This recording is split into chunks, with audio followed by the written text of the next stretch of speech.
Welcome back to the To Be Better podcast. My name is Chris. And I am Peach. And we are doing a conversation piece today. We are in the To Be Better studio, not at the whiskey room like we normally do at our home.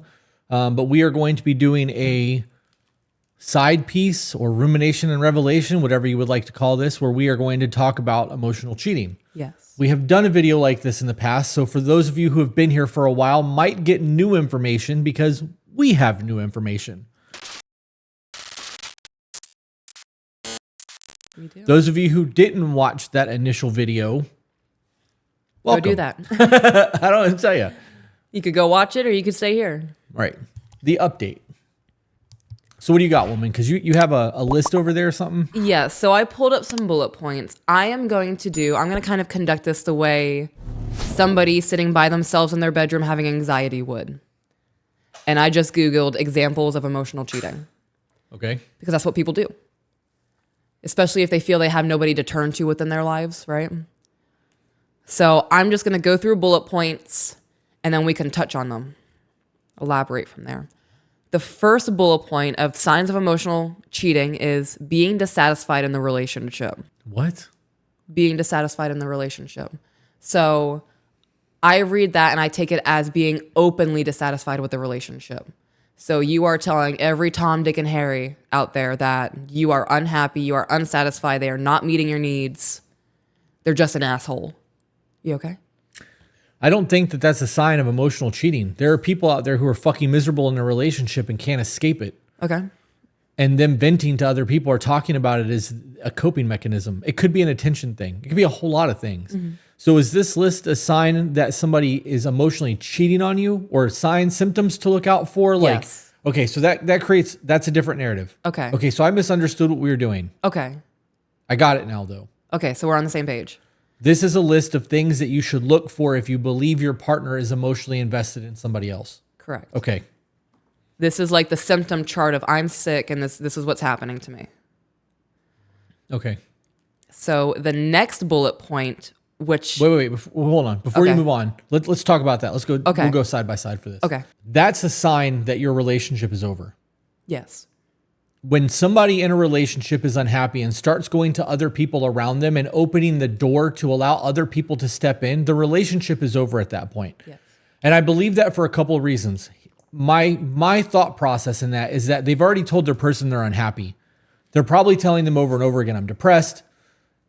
I don't know what to do. Like, I don't know what needs to change, even though they know that the problem is that they're unhappy as fuck in their relationship, but they're afraid to move on. That could be a finance thing. It could be afraid of, a divorce thing. It could be a whole lot of fear factors that go into that. But I truly believe that that's the relationship's done at that point. When that starts happening, it's over. Mm-hmm. Okay. I agree with that. I'm going to add on to that and say that when that door is open because they're complaining and it's already been stated to the partner, that door is being open for somebody else to fill that void. Well, and that's true. I was reading, I don't have it with me. It's at the house. No, it's over there. You want me to grab it? No, I'm not going to get up. Okay. I was reading Not Just Friends, and they talk about that in the book. And she specifically says, her name is Dr. Shirley Glass. She said that when you start a relationship and you divulge that problems in your life, you are inviting people in to become emotionally invested in you. Yes. And once that emotional investment starts, emotional cheating will then start, because what starts off as a good friendship then becomes a bitch session where you guys are enmeshed in each other's lives. But now you're also making each other feel good. That. Yeah. Yep. There's a whole discussion in that book about exactly that. So this falls into when you're having problems in your relationship, you absolutely need to be talking to your person and not to the people around you. You go inward, not outward. Right. So this speaks on the do not take your problems from your relationship to other people. Okay. I am praying that this will be done before we go to Vegas. I'm sure it will. And if not, Vegas will dry you out. I hope so. I'm going to blow my nose real quick. Go ahead. Next bullet point? Yep. All right. The next one, which is actually one that I've really, really had to heal from, is comparing your partner to others. Okay. Elaborate. So the example that is given is if your partner says things along the line of, why can't you be as pretty as such and such, or why can't you dress like such and such, that there's the lust in that. Okay. You lean forward like you wanted to say something. So there's a lot to that. I first and foremost, you should never do that. All you're doing is creating insecurities in your person, period. Even if they could dress like that, you're basically telling them that you're not attracted to them anymore. Like, that does it for me. You don't do it anymore because now this is what my fixation's on, right? Right.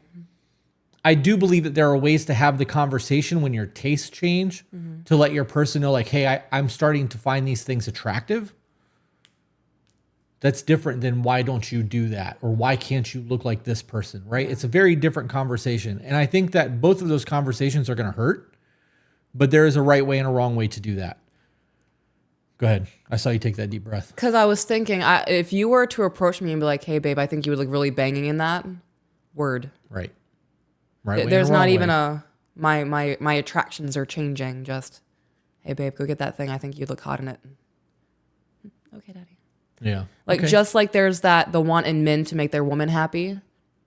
Same thing for us towards you guys. Well, I would hope so. Same thing for me towards you. Right. There you go. 100%. Okay. So for those of you who are listening, that is the way to go about that. But there are people that rotate through their interests. Yes. So if that's the case, of course, you're going to find different things palatable throughout your life. That's normal. But to try to compare the person you're with to another person is problematic. It is. Can you read the bullet point again, though? Because I wanted to touch on something. We both took a deep breath at the same time. The bullet point says, if your partner says things along the line of, why can't you be as pretty as such and such, dress the way as such and such, and then I'll just create some from there. Do you think that that's an emotional cheating bullet point, like, or that they're just not interested in the relationship anymore, or that they're just not interested in the person? Like, how does that tie into emotionally cheating? I think that would tie in as a multi-symptom thing. If that is the only thing that is happening and everything is great besides the fact that they compare your ass to other people's, I would view that as more of a lusting thing versus an emotional cheating thing, because there's not the energy exchange between your partner and another person. It's just a really shitty conversation between two of you. Did that make sense? It did, but there's other things to consider in that. We all have things that we are attracted to. Right. And let's say that the person is into bigger women. Because That's a thing, yeah. And the woman doesn't want to be big. She loses a bunch of weight. And now she's saggy because of it. And the guy that she's with is still into bigger girls and like lusts after the bigger girl because the change happened. She's no longer big. She got healthy. Yeah. She's saggy now because of it. I wonder how that looks. Like, how does that conversation come about? I don't think that's an emotional cheating thing, though. I think that's a preference thing. And it's okay to have preferences. I agree. But it's not okay to throw it in your person's face. Like, damn, look at her booty. Like, you don't do that. Yeah. Yeah, I don't know. I don't think that's an emotional cheating thing. I think that's a want thing. I agree. Or a lust, like you said, a lust thing. Yeah. Next bullet point is emotional intimacy. So the next bullet point is emotional intimacy. The examples here are not good examples. So I am going to give my own example of emotional intimacy. When I think of emotional intimacy in regards to emotional cheating, that is my husband being open about something that I did wrong that hurt his feelings and not talking to me about it. He's talking to another woman about it. And then she's satiating whatever hurt he's having. I agree. I actually believe that leads to physical cheating. I agree. I believe that's one of the quickest way to get to physical cheating, even between two married couples. Because the moment, this ties into the first point though, the moment that established connection is there, well, damn, that really sucks. I've been through that. I experienced that. We now have something in common. Now there's a trust there. We have a great understanding of what it is to be in a shitty relationship. And as this evolves between the two of us, that emotional trust is going to evolve into actual intimate connections, especially if there's an attraction there already, right? And if you have a miserable home situation and you've got somebody in life that's good especially if they've got a miserable home life too. Now you guys are feeding off of that new energy feeling. That'll absolutely lead to cheating. Yeah. Which is why this happens in the workplace so much. Yep. Next bullet point. Yep. Avoid mentioning them to your partner. Okay, so that's also a thing. Does that have examples? I mean, it doesn't really need it. It's pretty straightforward. No, this one doesn't. Okay, so cut that. I did a camera swap when I didn't need to. I'm gonna just leave that in. I'm doing all this by hand. So I'm pushing buttons so that I don't have to go back and edit later. I'm trying to streamline our workload. That book, Not Just Friends, specifically says that in the beginning, when an emotional affair starts, the people will normally talk a lot about that person at work and like they'll share the information, and then eventually it'll just stop. And they just stop talking about that person because there's a guilt there, or they don't want to be found out. So like what used to be a normal ebb and flow conversation about what's going on throughout the day-to-day life now becomes a hush-hush secret. Because there's nefarious things going on. I would also like to point out that if the person that you are having conversations with knows more about what's going on in your life than your partner does, or more about what's making you unhappy in your relationship than your partner does, you've already emotionally cheated. At that point, you're already across the line. Like that's already too far. You need to go back and tell your partner like, hey, I've been having a lot of problems in our relationship and I started confiding at somebody else in work. And now I'm realizing that like I might have confided too much and we need to sit down and have a discussion about what's going on. And then they need to stop talking to that person. Oh, yeah. So that it doesn't go any further. I would, even though I would be hurt, I would even accept you saying, look, I have crossed boundaries within our marriage and I have talked to somebody else. And I have divulged things that I should have divulged to you. It was all emotional. It would fuck me up. But I'd rather you be honest about it. I would be that person. You need to change your fucking job. 100%. If this is going to work, you can transfer to another area, or there needs to be a new job. For the sanctity of my mental state and working on getting that trust back, that would have to be one of those things. And I know that there are people out there to go, oh, that's too much. My job is my livelihood. Well, depending on what they do, they can find another job. Right. The next bullet point is not communicating your distress. And the example they gave is you can openly discuss your marital dissatisfaction with somebody else. So I think that falls back into being dissatisfied in the relationship, except this one is focusing on one individual person versus going to your partner. That's how I'm reading it. Okay. You look like you want to say something. No, I'm processing. I was actually sitting here thinking that we should be doing examples and like trying to give scenario kind of things, but I think we should make it through this bullet point list and then have a free flowing conversation. Okay. This is a very common thing. It is. And the problem is that people get into this position where the damage is done, right? Like the moment that you are no longer comfortable having a conversation or having your phone open near your person while you're talking to that person, at that point it's done. You've already crossed the line. You know you've crossed the line, which is why you're feeling the need to be shady about it. And at that point, it may not be too far gone. Mm-hmm. But I think we should just get through the bullet points and then talk about things to look out for so that like if you're doing those things, you can dial that the fuck back. Yeah. I also think that most people know that they're doing it and they feel good from it. And that feel good and that new feeling goes from, there's no real harm in it. Mm-hmm. It's just innocent flirting. We're just talking.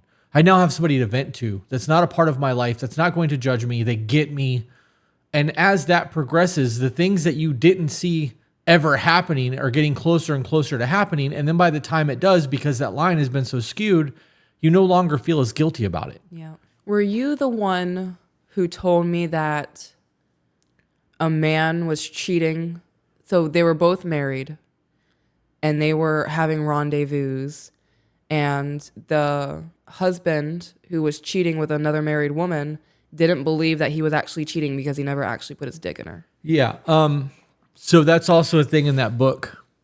They said that women and men view cheating differently. Mm-hmm. Women will view cheating on an emotional level and a greater betrayal. And men will believe that they didn't cheat unless there was actual intercourse.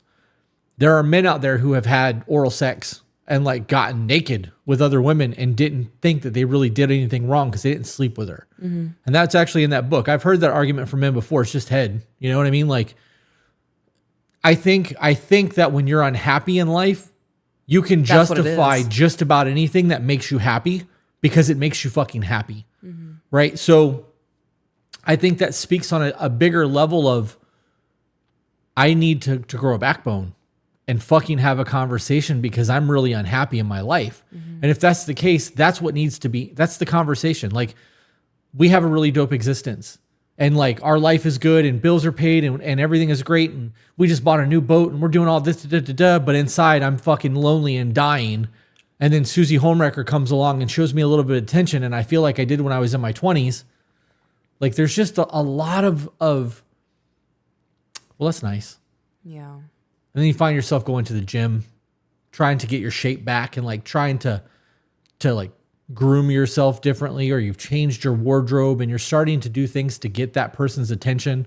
These are all cues that like something's not right in your marriage. And if you have the conversation at the beginning of that, you might be able to salvage things before things get really out of control. And it's a lot less painful to have a conversation if I'm fucking miserable because you make me unhappy than it is to be like, I fucking cheated on you. Yeah.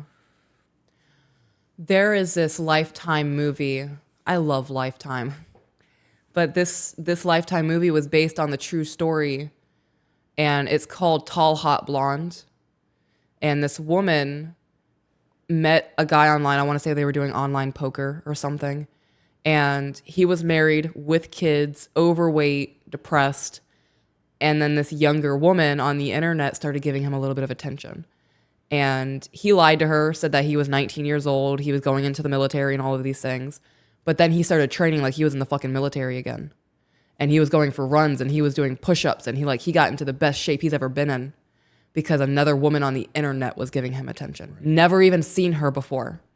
That movie ended with him killing another guy because the woman, his wife, mailed the woman that he was talking to online a photo of their family and said, "This is my husband. He's been lying to you."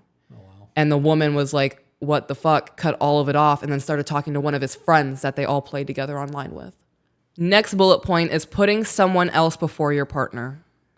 That one would be very hard for me not to just take that one thing and be like, you're fucking cheating on me. With the relationship that we have now, if another woman was put before me, I would 100% think that you're cheating on me with her. So what does that look like?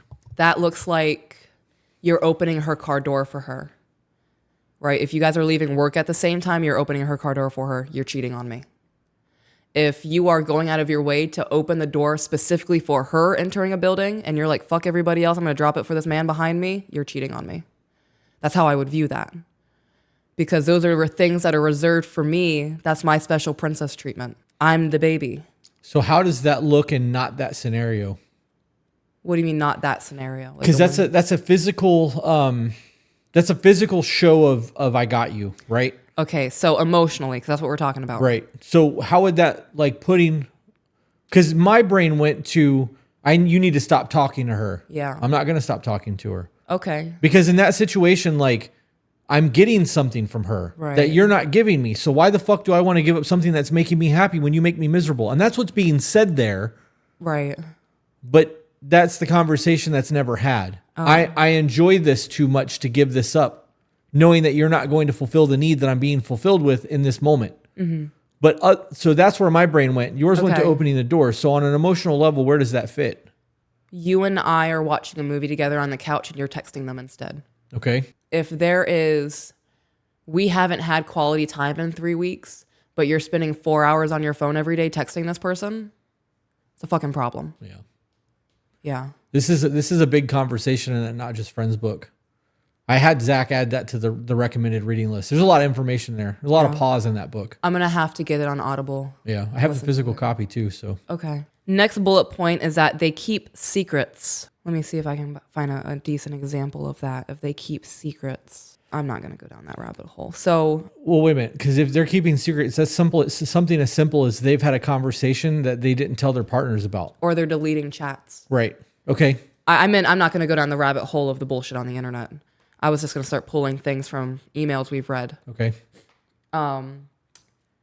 Keeping secrets like I'm leaving work early to go to dinner. I'm going to go hang out with some coworkers after work, but it's just that one person. Right. So just to continue referencing that book, because that's the topic of discussion, she said that the easiest time to catch somebody cheating is Valentine's Day.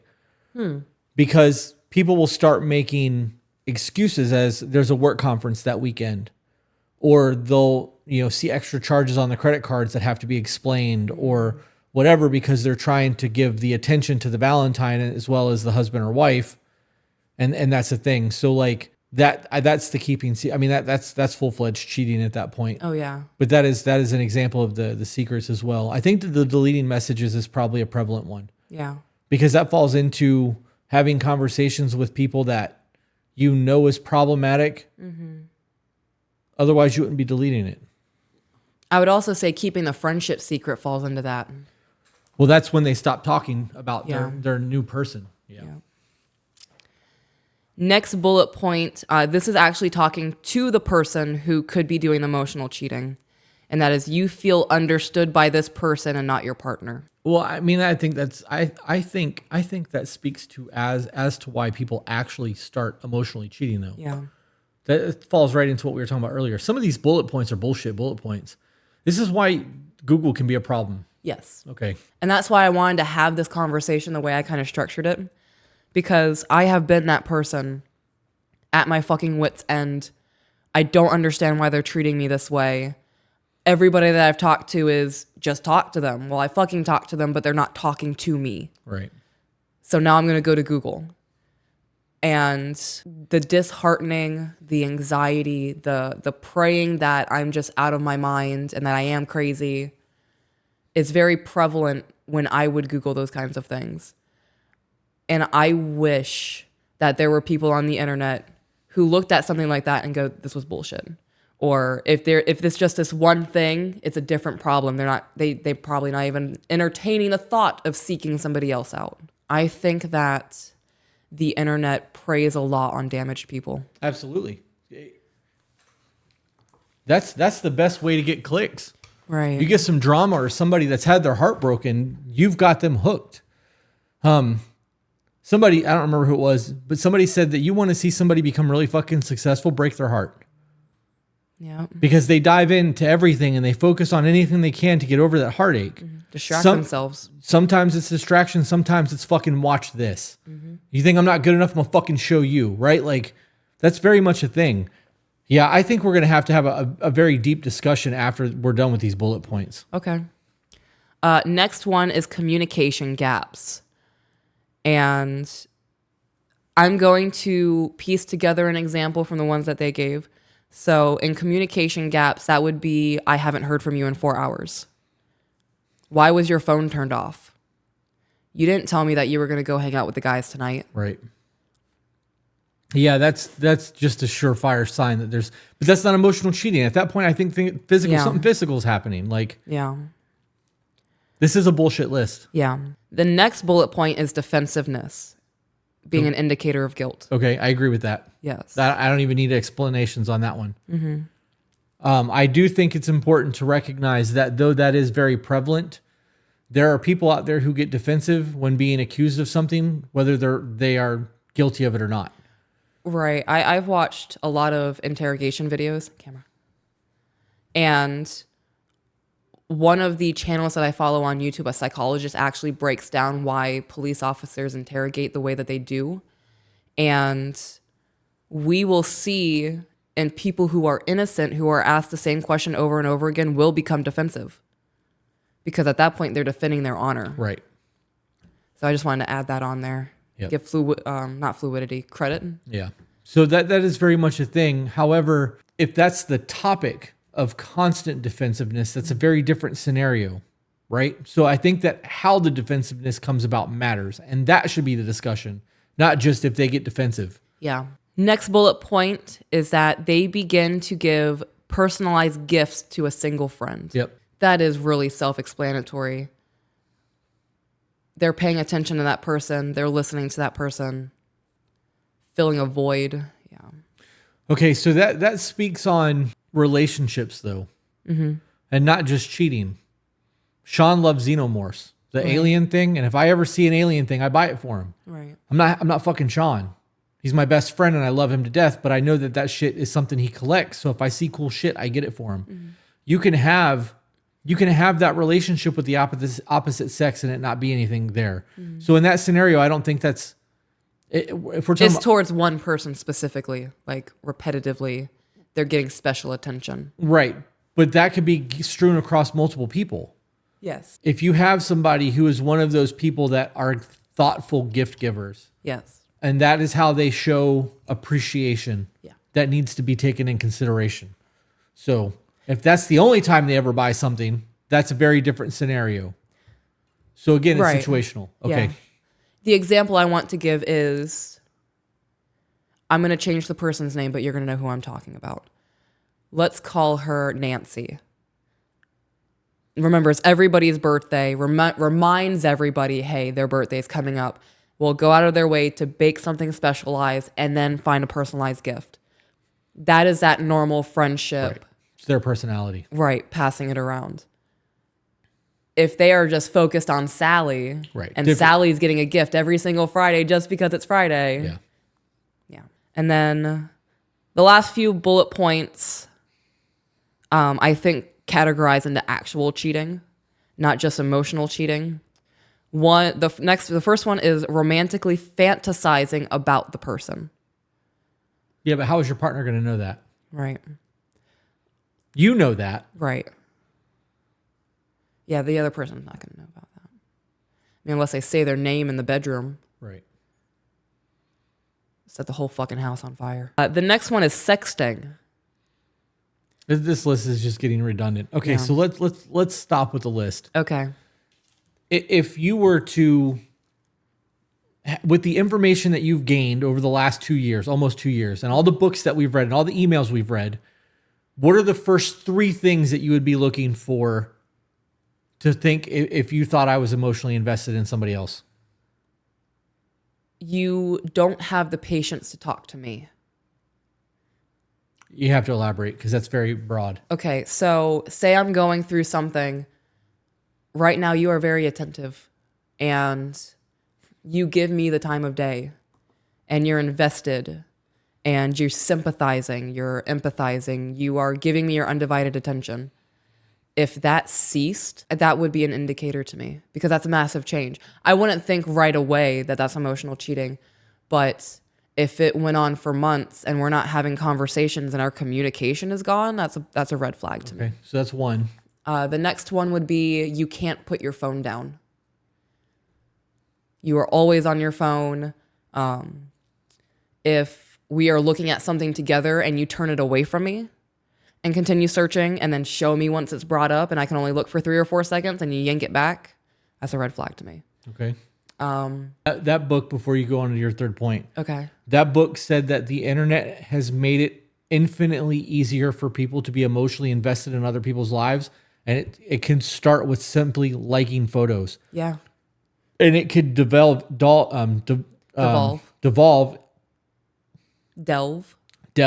Was the word I was looking for. It could delve further than that because of the private conversations that could be had afterwards. But the internet has made cheating because all the attention in the world is right there. Right. You could get online right now and be like, guys, I'm so fucking sad. And you would have hundreds of comments Thousands. from men who are trying to fucking slide into your DM that just wants to be the hero in the moment. Right? I probably wouldn't get the same reaction, but I could if I went on there and was like, guys, I'm fucking really going through it right now. I would have, I'm sure, at least 2 or 3 women be like, hey, what's going on? And if I was to start talking to those women about what's going on in my life, I've now opened that door.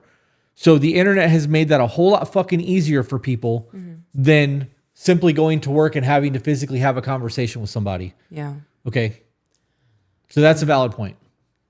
What's And the then, last one? Third bullet point. I had it, but now I'm focused on you talking to other women, and I got to calm myself down a little bit. Oh, I'm back at it. You liking another woman's photos on Instagram or Facebook. One woman specifically. Like if it's just one particular woman and you're heart reacting all of her photos, and everything that she posts, you're thumbing it up or you're showing concern for what she's going on, if she vague posts and then you feed into that vague post, I would 100% think that you're cheating on me. So would you think that that's cheating or interest? Because I think that that is the early sign of things about to go bad in your marriage or relationship. I would view that as already cheating. Really? Yeah. I know how you are with vague posting on Facebook. So if you are starting to... I was speaking more on the heart reacting and liking thirst traps and shit. Yes, I would. We don't do that.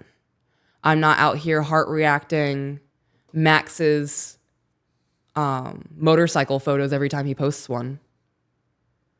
I would view that as there is an attraction there.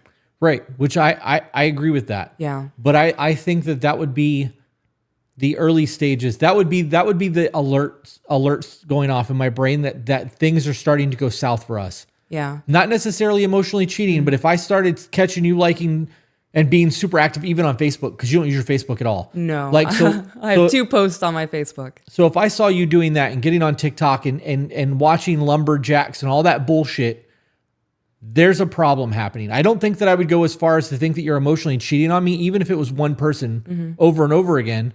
I would assume that at that point you're just attracted to something that they're doing. But that would be the first alert for red flags in that scenario. I wouldn't go straight to emotionally cheating. I would take our relationships in danger. Danger, Will Robinson, danger. Yeah. My mind would jump straight to it. I would be full-fledged panic, instant emotional brain. My borderline is kicking. It would be very, very hard for me to reel that back in and have a logical conversation. Yeah. So mine, I think I would do... One is going to be a multifaceted thing, and I'll explain it. But turning off your shared location and changing the password on your phone. Okay. I don't remember the password to your phone. But when I say it, you know what it is. But when I ask you, I'm like, oh yeah, that's right. Mm-hmm. So if I said, what's your, like you set your phone down, I'm like, I need to use whatever. Mm-hmm. And I grabbed your phone and I was like, what's it? And you gave me a different number. You changed that for a reason. And you're the only one who had that code besides me, which means you're hiding something, right? Mm-hmm. The shared location, I have never, ever checked the shared location for you. Not once. I know that I have to go to find my iPhone to even do that. No, you don't. So I've noticed when I open our messages, it'll say where you're at. Like where, whatever. So if you just click on my contact photo, it'll pull up where I'm at on a map. I did it on accident the other day because I needed to look at your number. Oh, wow. Right? Well, I'm right where I'm supposed to be. Yeah, me too.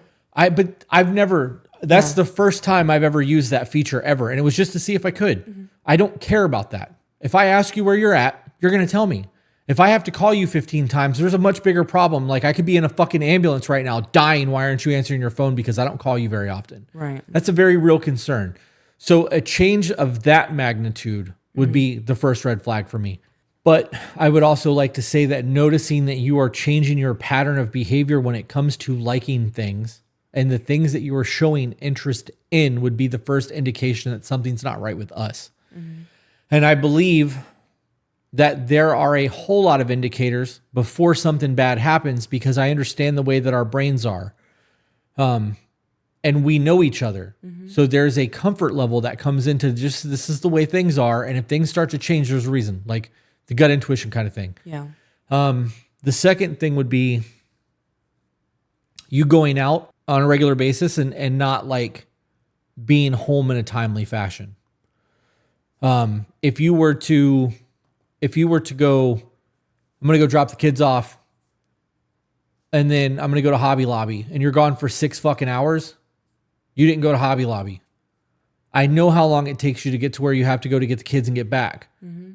I know how long it takes you to walk around Hobby Lobby. Like I understand your shopping habits. So those long durations of you not being around and being unaccounted for would probably be making me check the fucking thing, right? Yeah. So that would fall back to red flag number 1. So that would be the second one. I think the third red flag would be if you changed your appearance. Like if you like drastically, like if you change, you do change your style, right? Yeah. But we talk about it beforehand. Yeah, definitely. If you just one day went, I'm going to start wearing blue jeans and boots. Yeah, I'm going to be a cowgirl now. What? Yeah. Like that would be a thing for me. I would have lots of questions there.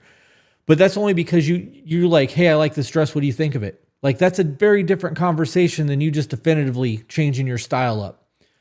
Do you think a massive haircut would be that too? A red flag for you? Say that again. A massive change in my haircut? No. Okay.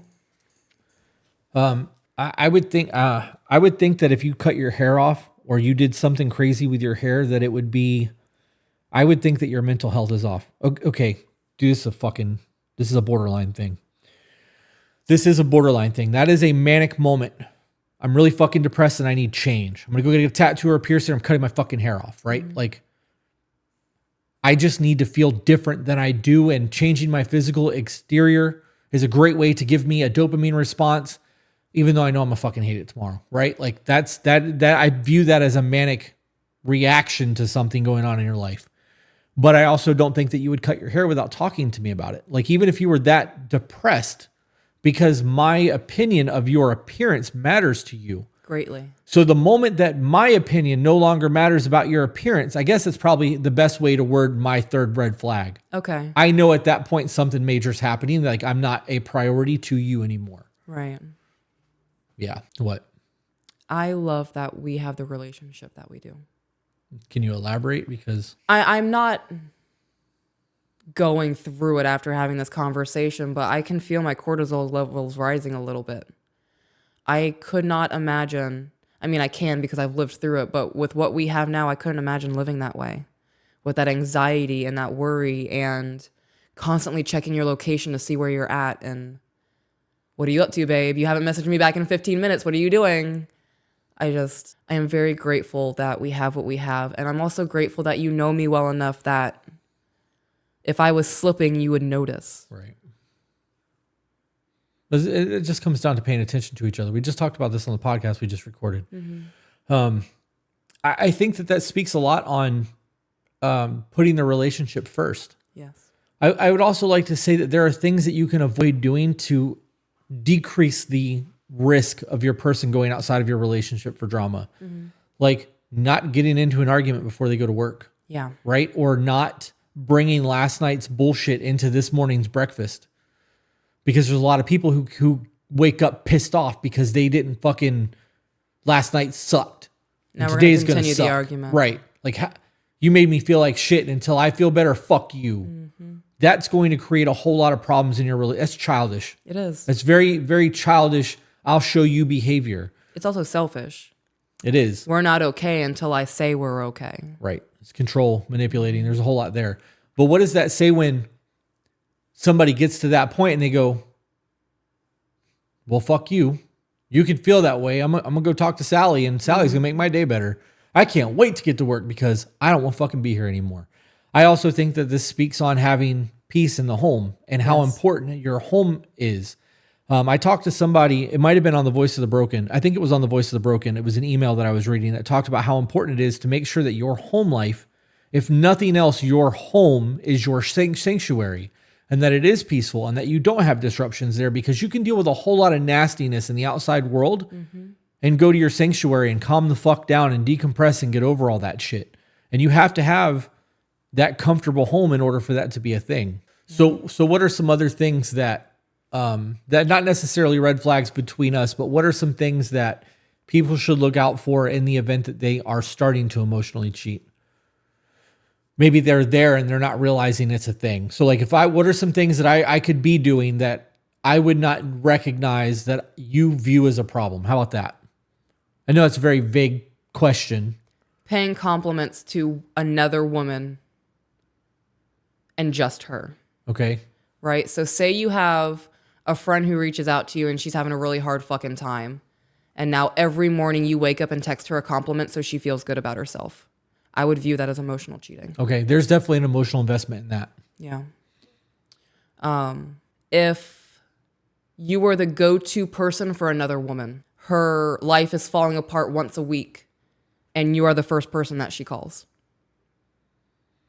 Okay, so what if I was the go-to person for somebody that was not a weekly thing, and it was in dire emergencies, like eliminating themselves and I was the last lifeline, would you view that as an emotional cheating?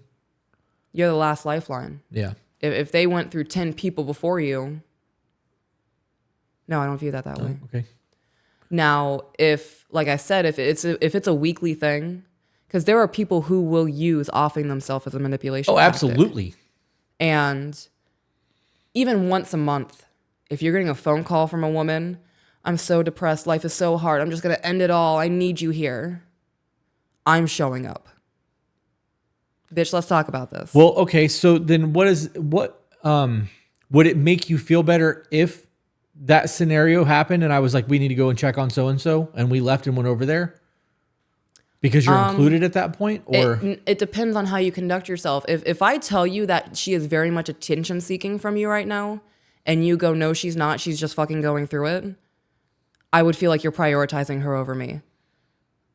Okay. It really depends on how she's conducting herself in the scenario. Okay. Well, that's fair. It is fair, but you also have to understand there are times that you see shit in people that I don't. Right. I know. Because there's a manipulation thing. Men are oblivious to a lot of shit when it comes to women.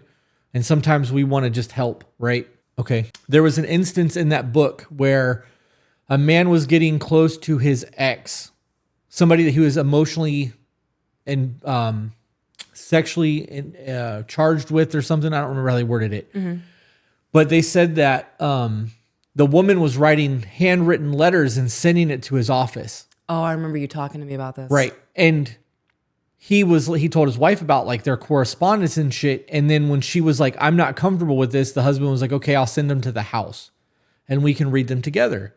Well, once they started coming to the house, the woman was salty that she had to change where they were being sent, but the how the letter was written changed. Yep. And it went from "My dearest John" to "Good morning, John," because it changed the narrative of the letters. And the guy was very grateful because he didn't realize that she was trying for an in. He just thought that like they were friends and corresponding. So there's things that you guys are going to catch that we aren't. Mm-hmm. But I also think it's the same thing the other way around. So what are some things that you would consider emotional cheating that I might be oblivious to? Things that I would be worried about or I'm, because there's a difference. There's a difference. Are you asking me things that I would look out for from other people? Or are you asking me for signs of things that you're emotionally cheating? I guess I need clarification because I think those are two different, Well, whatever question you asked me. Two different things. I don't remember what I asked. You answered, I've gotten up and gotten drinks. We've had coughing fits. Like there's been a whole lot cut just. Okay. So things that you would look for from other people that I would be oblivious to. I got to be honest. I don't think there'd be a whole lot of you being oblivious to that. And that's not me blowing smoke up your ass. You're very attentive to people. Like you have zero trust in humanity. Correct. So that's not really a fair statement. However, or a fair question, if you were to be like, this guy's like my brother and it's somebody I've never heard of before, bitch, you don't have no brothers. Right. Better not have no brothers. That's a mistake. Yeah. Right? Yeah. Like, I want waffle fries for free. So stupid. That kind of shit. Like, I don't know. I don't think that. I think you just being close to another dude in any way, shape, or form would be a red flag for me. Because I know you, like you're not comfortable with people like that. You also, other than your child's father, you don't have private conversations with men at all. You really don't have conversations with anyone at all. Like you really could be a bog witch and be totally fucking happy in that aspect. Yeah, my friends would be frogs and gators. So anybody that you became emotionally attached to in any way, shape, or form would make me question things. Not necessarily question cheating on me or being emotionally invested, but if you got a new best friend out of nowhere, a woman, I would have to probe and be like, this is out of character. How did this happen?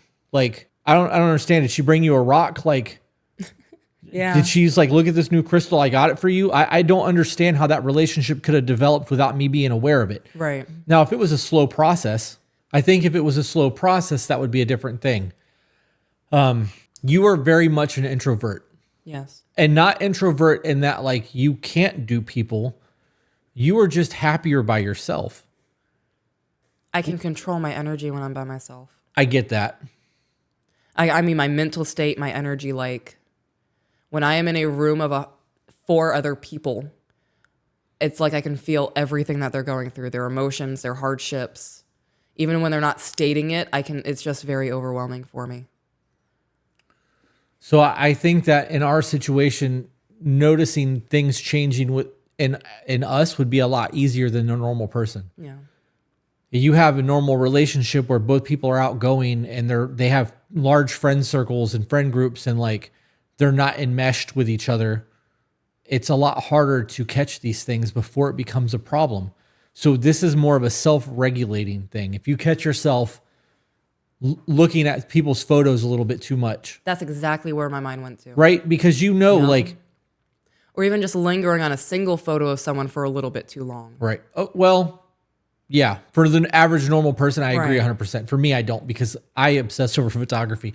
No. But that's a me thing. I mean like a selfie that somebody posted, right? Right. If I am scrolling on Instagram and you see it takes me 5 seconds to digest what I'm looking at, and then I linger for 15 seconds on a shirtless guy photo. Right. Yeah. Yeah. I don't think on a single foot. Well, I guess maybe maybe a shirtless guy. Like if it's a thirst trap thing, I can get that. Yeah. I am a judgmental motherfucker. I really, I know that I am, because every once in a while, I look at this stupid shit, right? But I also pick things apart because I am a very visual person. Sometimes I'm picking apart a photo. Sometimes I'm like, look at this nonsense. There's always something. If I'm stopping and looking, it's for a reason. Right. I also don't think that, I don't know. I don't think that lingering on a photo for very long is an indicator. I think being engaged with that person's photos over and over again is. But to my point, I think that if you're fixating on that shit and you're going back to that over and over again, that's an indicator that there's an attraction there. And if you know there's an attraction there, it's time to correct that behavior before it becomes something more. And if you're okay with it not being corrected, or you are okay with it becoming something more, there's a much bigger problem in the relationship that needs to be addressed. I agree. And I think because of lived experience, if it's addressed quickly, you're going to have a very different outcome. So much so that in a lot of prenuptial agreements, there are things in there that state if cheating is a thing, I get half of everything or whatever. It's a very different outcome if there's cheating involved. So there could be legal repercussions to just be like, hey, I'm finding myself attractive to other people. I'm not happy in our relationship. I'm leaving. Mm-hmm. That could save you a whole lot of time and heartache. Yeah. That could also be the case in a relationship where you've been with somebody for 10 or 15 years and you're just miserable in the fucking relationship and you find yourself lusting after other people and your partner doesn't do it for you anymore. The intimacy is gone. But I also think that there's a conversation that needs to be had about reclaiming intimacy in the relationship if that's the case versus just leaving. Right, just giving up on it. People also change. They do. I mean, they should. Right. They should. They should. They should change in a good way. People can change in a negative though. Mm-hmm. And like I said, it might not have been this one. It was probably in the last episode. When people come around me who are fucking negative all the time, I don't want to be around them. And like if we got to the point in a relationship where I was just nasty all the time or you were nasty all the time, we wouldn't want to be around each other. Right. And when that happened and we started making excuses to not be around each other, there's the fucking problem. Right. And if that problem doesn't get addressed, everything that happens afterwards is because of that. Our main love language is quality time. Right. I do want to spend time with you. Right. So in the event that I'm trying to do something without you, that would also be a red flag. That would also be a red flag for me too, yeah. If you're like, I'm going to go hit up the Naples Botanical Garden. Yeah, I want to go take pictures without you. Right. Excuse me? I'd feel like you just, pimp slapped me. Can I say that? I also want you to want to go. Right. I don't ask you to do shit with me. No, you say I'm going to do this. Would you like to go? Mm-hmm. Or are you coming? I'm not asking you. I don't want you to do something that's going to make you unhappy. If going to the garden and sweating for 4 hours while I take pictures is going to be okay with you, then come on. If you want to stay here and water your own plants and smoke all afternoon, then you do that. I want you to be happy. Me telling you what I'm doing is the invitation. Right. Exactly. You know how many people will say, well, you didn't ask. You didn't invite me. I felt like I wasn't wanted. I fucking told you what I was doing so that you were aware so that you could make the decision to want to be there. Mm-hmm. I don't fucking need you in my life. I want you in my life. There is a difference. And I want you to want to be here. I want you to want me. Yeah. Hey. Right. Yeah. That's it. Because if you have to coerce and manipulate to get somebody to show you affection and attention. Or beg. Fuck that. Yeah. Fuck that. Yeah. That's an hour. Okay. You want to wrap it up so you can do your garden? Yeah, I also have to use the restroom. All right, we're going to wrap this up, guys. This was a semi-productive conversation. That Google bullet points thing was bullshit. It was, yeah. Hopefully this is new information than the last one we did. However, you can go to our YouTube channel and search emotional cheating because there's actual episodes up about it. Yeah. And then you can compare and see if over the last year and a half we've really changed that much or if our opinions still stay the same. Or if they've evolved. Right. Remember, guys, life is a choice. So choose to be better. And we will see you on the next one. Bye, guys.